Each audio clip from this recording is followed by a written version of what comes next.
This episode is brought to you by Vital Farms. Isn't it bullshit to have to question where your food comes from? At Vital Farms, you can trace your pasture-raised eggs all the way back to the source, the pasture. On the side of each pasture-raised carton of eggs, you'll find the name of the farm where your eggs were laid. And when you look the farm up on their website, you'll get a peek at all the sunshine, fresh air, and open space the hens enjoy. Learn more and find out where to buy them at vitalfarms.com. Vital Farms, keeping it bullshit free.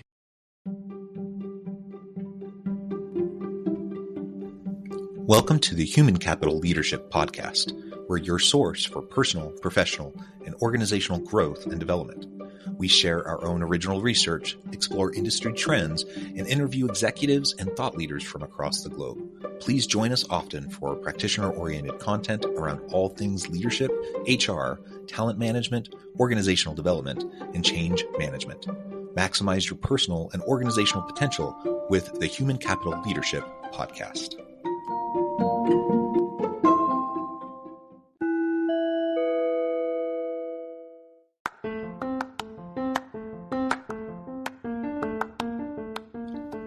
Welcome to the Human Capital Leadership Podcast. In this HCL podcast episode, I talk with John Morgan about the new LHH report on the key challenges to leadership development programs and creating L&D buy-in for talent attraction and retention.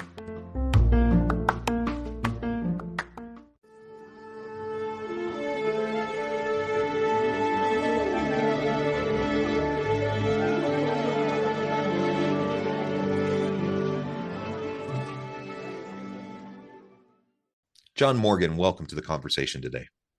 Happy to be here, John. Thanks for having me.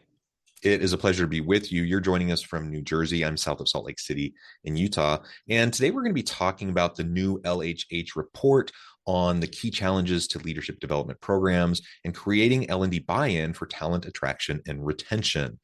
There's a lot of great stuff in this report. That's what we're going to zoom in and focus in on, but we might touch on some of the other elements as well a little bit. I'm super excited for this conversation. And of course, you have a tremendous background in this area. So thank you for taking the time to share your expertise with me and the audience.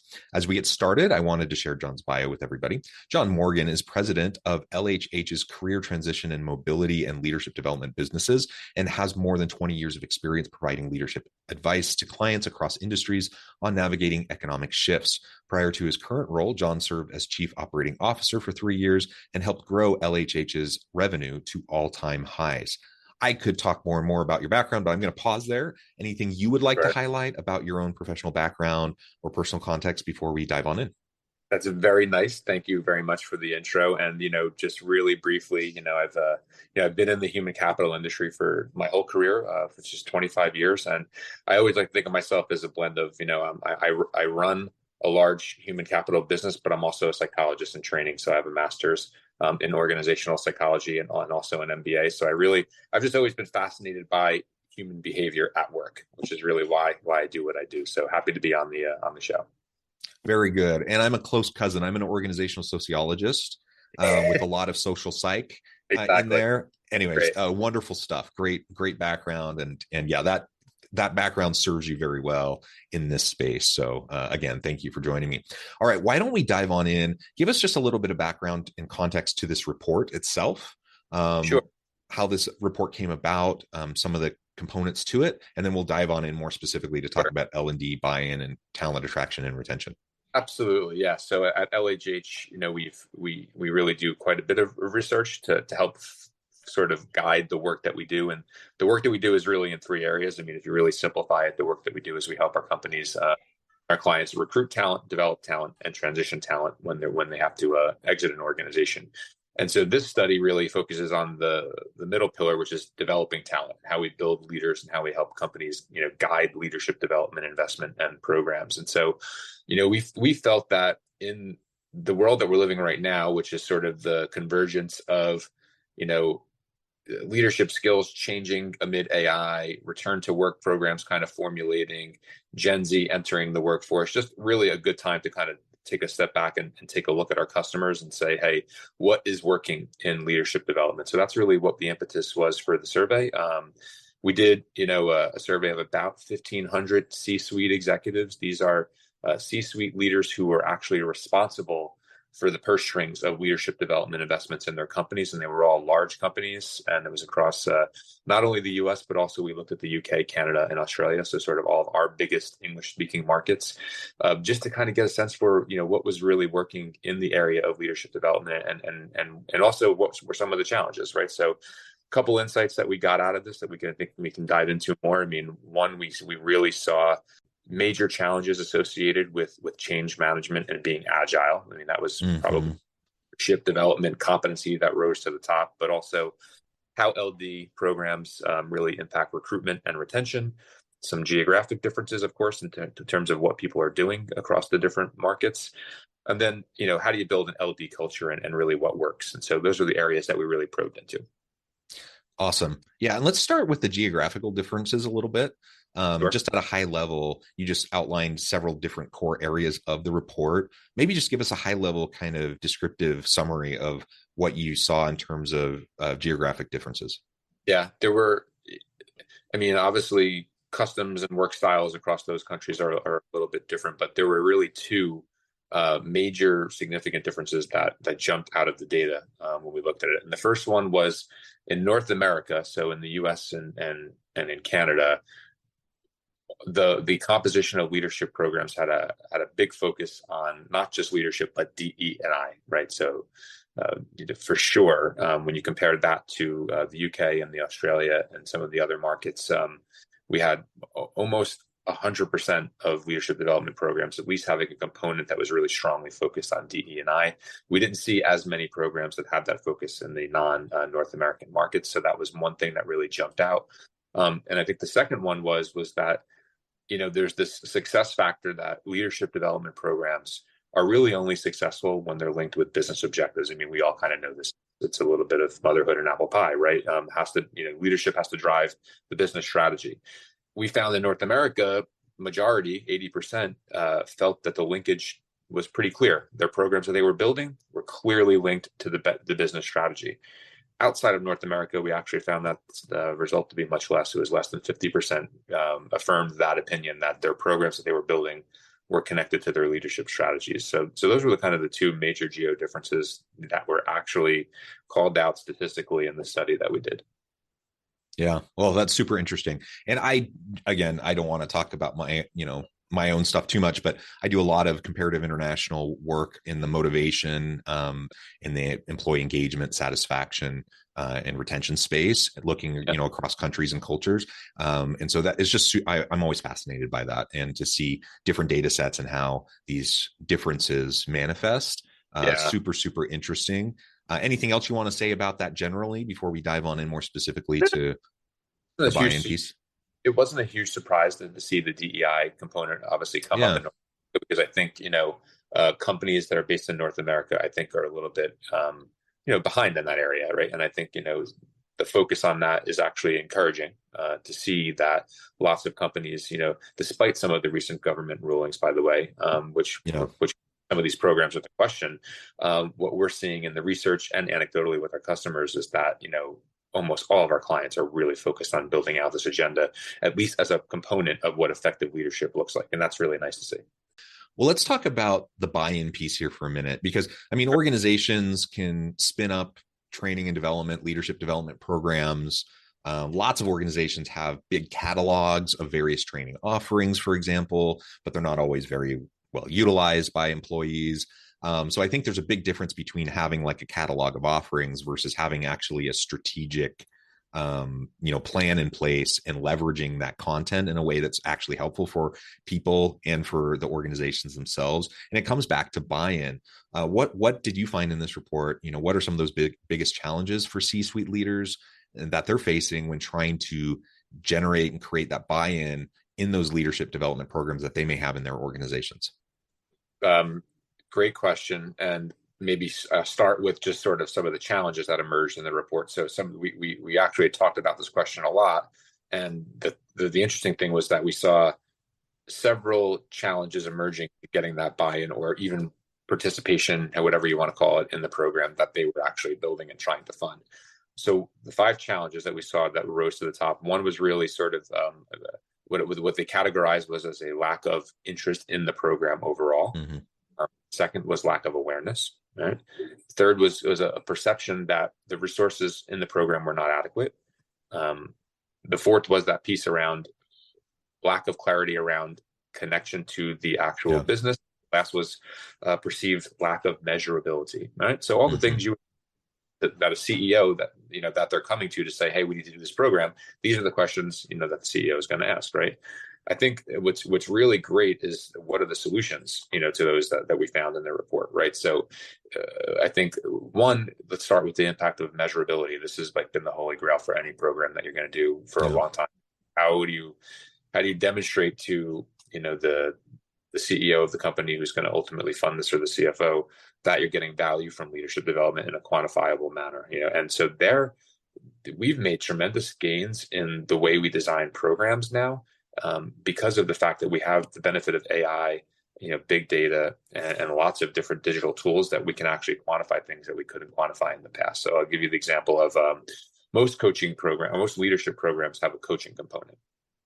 Really always hard to quantify the impact of coaching, but any practices it knows that it's the single best development tool on the planet, right? But how do you quantify it? Well, now in 2023, every leadership development program has a one-on-one coaching component, and we're actually using digital platforms to measure that, so you can in a real-time way see what's the person working on and what is the connection to the behavioral competency that they're trying to gain improvement on to the actual business. And we're able to do surveys to quantify the impact of the business on dollars. And when you're able to do that at scale in a company, you get reams and reams of data. You're not just talking about 20 people going through a program. You're talking about coaching being democratized to thousands of people in a company. So you can really then come with data that's measurable. It says, here's the X to Y. Here's the impact that we've made. These volumes and getting, C-suites to invest more in leadership development. And then the other challenge is really, I think, how do you overcome this is you need real executive sponsorship to create a culture for leadership development. And I'm not talking about the CEO doing a video and saying, have at it, guys. I'm talking about, the CEO or the executive sponsor of a leadership program personally talking about how leadership development impacted them and got them to the role that they're in, and telling their story and being vulnerable. Companies that do it this way really drive then a culture of commitment to development. And that's what I think, ultimately you asked me, what's the impact on attraction and retention? And the research is clear. I mean, people want to go to companies where development is a priority. It's the number one reason why people join. It's the number one reason why people leave. So if you get executive sponsorship at the top, that's real and authentic. I mean, then you can start building a culture where feedback's accepted, where vulnerability is accepted, and where actually, it's an honor to go to a development program and not a chore. So. Yeah, that's a big key there. It's an honor, not a chore. And I've seen that in so many organizations where it really is seen as this instead of additive element to help you do your job better and to help you have opportunities for advancement in the company, it actually is a distraction. It takes your time. It takes you away from your normal job. You don't really see the clear benefit of being involved in it. And of course, employees aren't going to be as excited about being involved in that kind of a program. And of course, C-suite executives aren't going to be excited about that program because the ROI is not going to be there for them. Exactly. Yeah. Well, very cool. And so you started to touch on that, the impact on talent recruitment and retention just briefly. Let's delve into that a little bit more. You mentioned, how everyone wants to go work for an organization that has a commitment to learning and development that's going to help them develop further in their career and have opportunities for growth and advancement. I think pretty much most people want that in their careers and in their jobs. I do think most organizations and most leaders see that as an important component and that they want to offer that. Yet that sincerity piece that you've mentioned a couple times now is really important. I think many C-suite executives, they want to be an advocate for these types of programs. They want to be a supporter of them, yet it doesn't come across that way, based on how they're manifesting their support. So, taking good intentions, that's good, but how do we translate, good intentions over to actually impactful practice in generating that kind of perception of C-suite level support for an L&D program to get people more excited for it? Yeah. Well, I think it goes by, not only, as we said, being a visible advocate, not just once, but continuously, but also, I think, the investment talks at the end of the day. So, Yeah. not it's just making sure that a leadership program is not for, you know, C-1 and C-2 only, right? I mean, if you're really trying to build a leadership development culture, you have to offer real development to every stage of the company. So our best clients that do this really well are really segmenting their employee population. So, and when Mhm.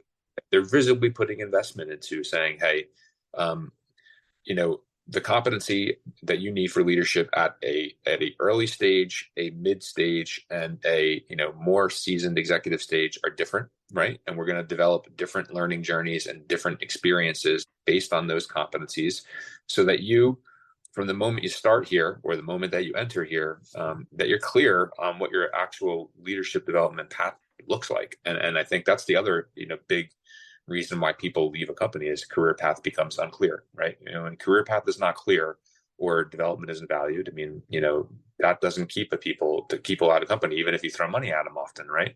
So I think, leadership support at the top, again, so like we said, it's not just about turning up on the video. It's not just about making a speech once. I mean, it's, money talks, and putting the investment into the program at all levels. And I love what a lot of our clients have done. They've I use the example of coaching a lot because it's one of the most visible investments that you can give to everybody. Like, you can actually democratize coaching, Yeah. and make it everybody in the organization. And that's how you build a culture of development. And I think that's the best way that an executive can prove that he or she believes in something is just to make it available, and encourage people to use it. And again, make it a normal part of your cadence. You're getting up in your Hmm.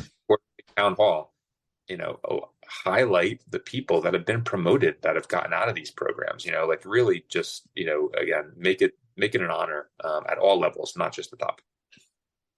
Yeah. And you mentioned having those unique pathways. Um, what I've seen, at least traditionally in the past, in the training and development world, the learning and development world, and leadership development world, is that you tended to have these kind of rigid pathways for people, but organizations are much more agile. At least they need to be much more agile now. You talked about Yeah. change Yeah. agility. And so what that means is you need more Yeah. agile pathways. You need more personalized and unique pathways. You need to allow people to develop their own pathways. That makes sense. That's Right. complicated, obviously. And if you're in a large organization, that's going to be a challenge.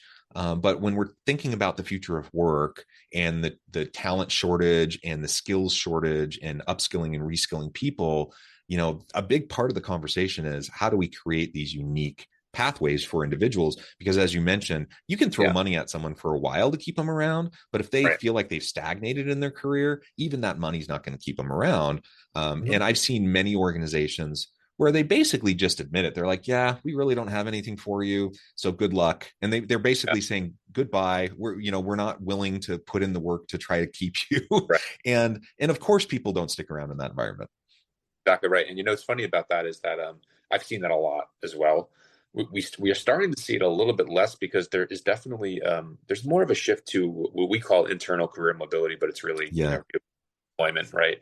Um, because there's so many open jobs that companies actually can't fill. I mean, it's a really Yeah. interesting labor that we're dealing with right now, where you have, on one hand, you have a lot of large publicized tech downsizings, and on the other hand, you have 3.5% unemployment in the U.S. And there's people looking for jobs, and there's jobs looking for people, is what I always say. And so companies are starting to realize that they gotta, like, that comment about, like, hey, we don't really have anything for you anymore. It's really costly problem.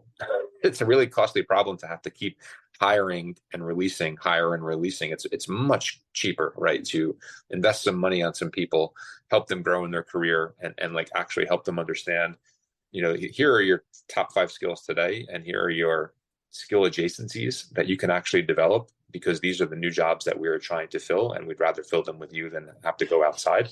More and more companies are actually doing that. So Yeah. my hope that problem that you just described starts to get solved, at least a little bit, because yeah, there's nothing worse than you're having a career conversation and you're like, yeah, well, your track here is over. Like, I mean, you want people to be, leaving as friends. You don't want people to leave that way. Yeah, absolutely. And I do think it is shifting. It is changing, in part just out of necessity because the nature of work is changing, the nature of organizations is changing.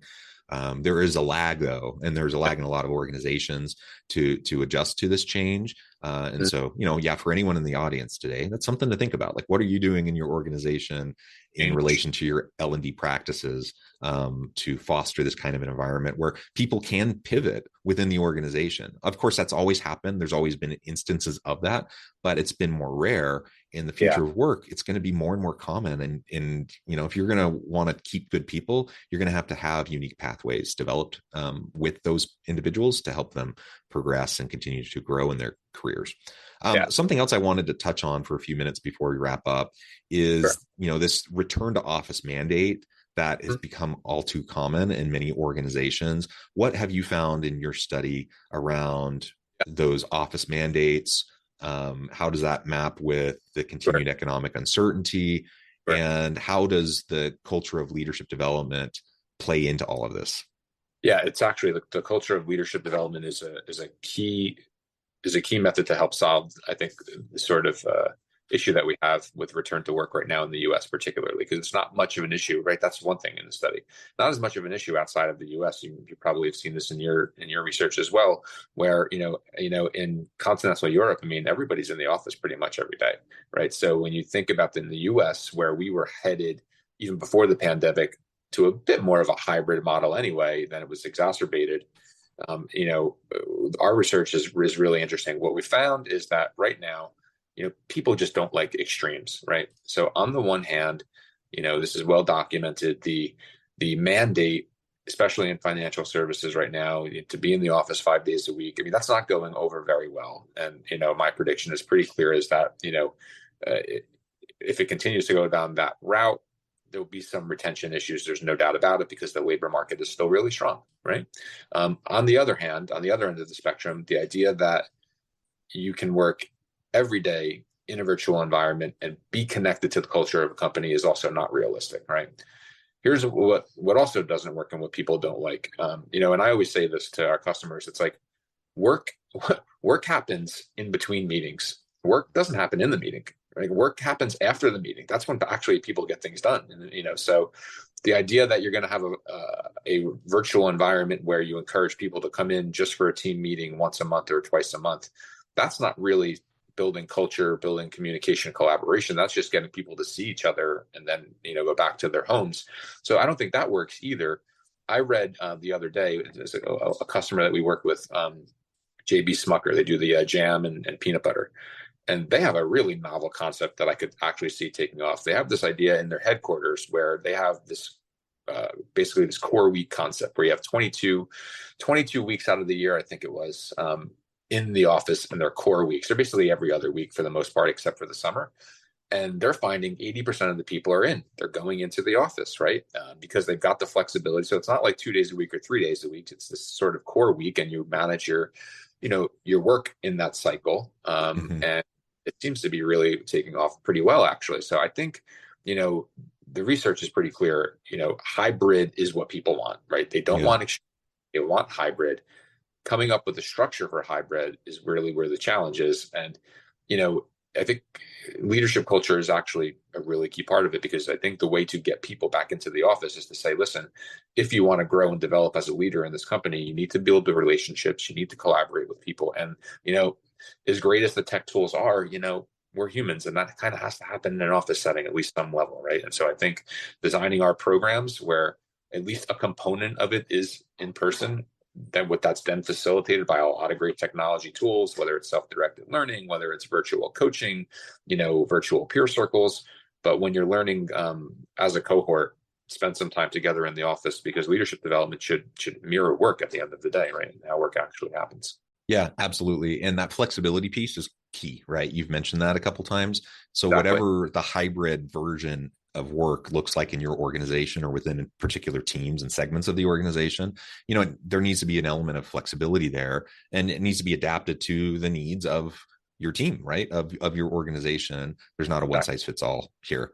And so that's the thing I chuckle about. When I see these big, CEO mandates, like an Elon Musk Twitter or X mandate, that everyone comes back in. It's kind of a one size fits all thing. I chuckle at that. I'm like, that's kind of dumb. I mean, certainly his right to do that, but is that going to be as effective as it could be if you took more of a unit or team level approach to the needs of the people? The other thing you mentioned at the very beginning about the DEI stuff and that component to training and development. One of the really great things about flexibility and the remote work world is there's actually been a lot of really positive DEI impacts for organizations and for people who might have be employees from traditionally marginalized communities to have more opportunities. The flip side of that is if they're completely remote, then you can actually disproportionately negatively impact their ability to develop and grow within the organization because they don't have that one-on-one mentoring. They don't have the FaceTime. They don't have those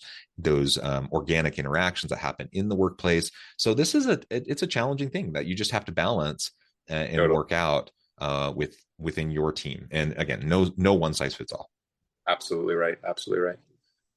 Well, John, this has been a real pleasure. I note the time and I need to let you go here in just a minute. But before we wrap things up for today, I wanted to give you a chance to share with the audience how they can connect with you, find out more about your work, and then give us the final word on the topic for today. Yeah, absolutely right. So I'll give us the final word on the topic, and then I'll leave you with the how to connect with me. I think the one thing is really that rose to the top of the study also is really this notion of change and agility and how people need to develop leadership skills that to manage change and agility. And we found that really rising to the top. Over 90% reported agility and responding to organizational shifts as a leadership development challenge. So all the listeners, if you're building leadership development programs and you're really trying to figure out what the competencies are, make sure that you're addressing that whatever way makes sense in your organization, because it's a really key leadership development component right now. You can reach me if you like at john.morgan@lhh.com. I'm happy to, reach out to any of your listeners and viewers to talk about leadership development or to talk more about LHH and the work that we do and the research that we do. Our website is lhh.com, and just thrilled, John, that you had me, and I'm happy to come back and talk about any of the work that we do at LHH in the future. So thanks again. Wonderful. Thank you, John. You're welcome back anytime.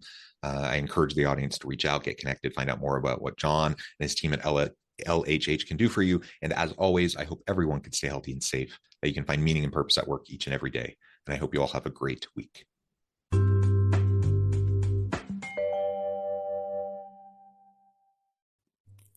Thanks again for joining us for this episode of the Human Capital Innovations Podcast. I hope you stay healthy and safe and that you have a great week.